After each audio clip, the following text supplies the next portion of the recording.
but if you've seen somebody, you've seen them. Yeah. I'm not saying people can't improve or switch up their set list. Like, yeah, there are those magical sets like you hope you're there for. Yeah. But some of that shit, to me at least, seems like, okay, like I've seen him. I've seen him. Oh, it's definitely okay. So first year when we went, no, it was actually just last year. They did Excision, BTB, Illenium for the first time, and Nightmare. I love all three of those guys. I love fucking Nightmare a ton. But me and my friends were like, dude, we know Nightmare's going to play like the same set probably. Right. The Excision, BTB, Illenium, this is the first time they're going BTB. We're watching all of this shit. Yeah, exactly. And it was one of the best sets I've ever seen in my life. Because you get all types of flavors. Oh, dude, these mix of emotions we're going through. So at the time, that's when I was with my girl and things were going well. And I remember I would like... And Illenium would come on playing it super melodic, and like he has just such a crazy way of just really getting you into your feels and bringing like that vulnerability and transparency out in everyone in the whole crowd, right? Yeah, I agree. It's really fucking special, actually. And I would just go from like having this really intimate moment with my girl, about to tell her I love her, and then Excision would switch out to just I want to fucking kill this bitch. Stay the fuck away. And everyone would be like holding their phones for Lenny. I'm about to cry, like swaying back and forth with the girl in their arms, and Excision would come and be like, "Fuck off!" Just start headbanging. Yeah, but like they made it sound good though, like the way they did their transition back and forth. It didn't seem rough, right? At all. It was like super fucking smooth.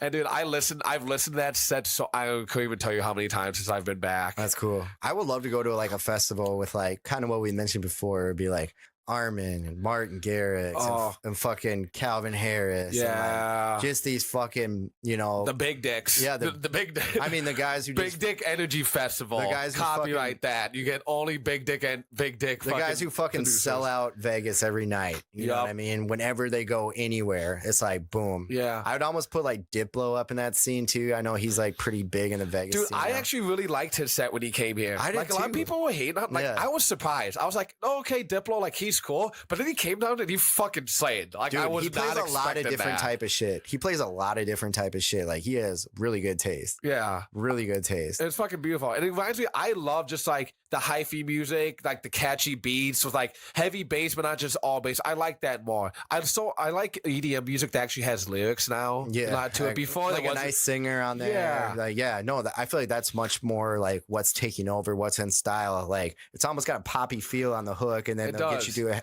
heavier drop. And it's nice. Yeah, I totally agree with that. And like one thing, like you see Armin came into the Armory, he played a 2.5 hour set. Yeah. Like, come on, who the fuck else are these new school DJs?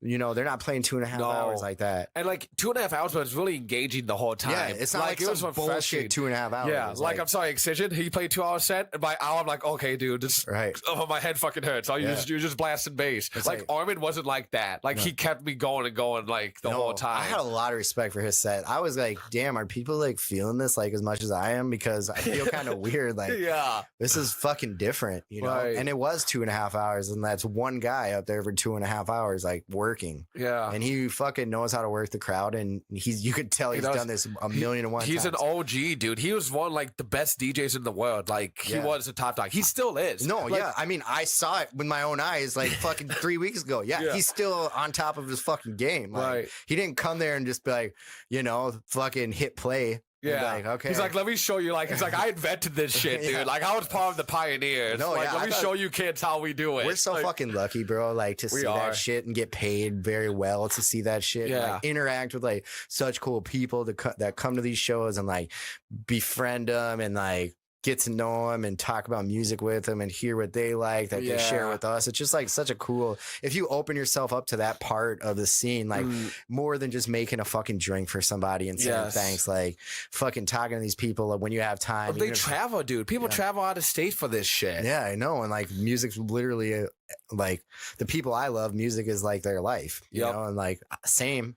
Like, it helps me get through shit too, you know, and like, yeah, it's a fucking cool place to work, man. I feel so lucky to have my gig there. Yeah. Like I've tried to walk away a couple of times just to get away from the lifestyle or nightlife where it's like, I want to work on my own shit tonight. Yeah.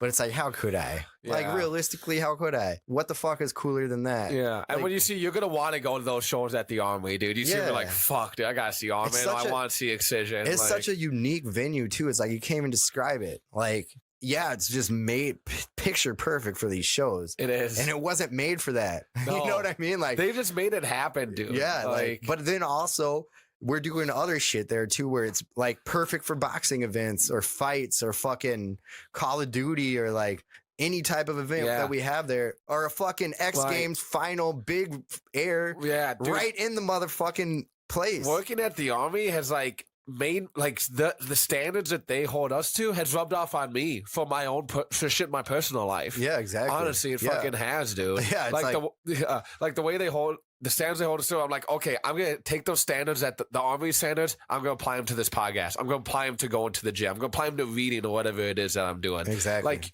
your job when you go to it rubs off on you. If you have like a shitty manager and just like shitty coworkers that like are really negligent, irresponsible, all that's all gonna rub off on you. I agree. Yeah, all the time. I just feel thankful for the gig. Like all good things must come to an end at some point. Yeah, I don't have any type of illusion I'll be there forever, but my time I am there, like the people I've met and like the experiences I had, it's already been worth it. Like it has been. It's a lifetime of memories already.